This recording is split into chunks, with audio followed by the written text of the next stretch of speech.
Well, she walked into the joint looking like $1 million.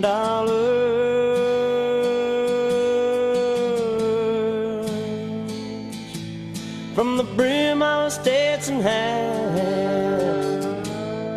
to the heels of a Tony Llama,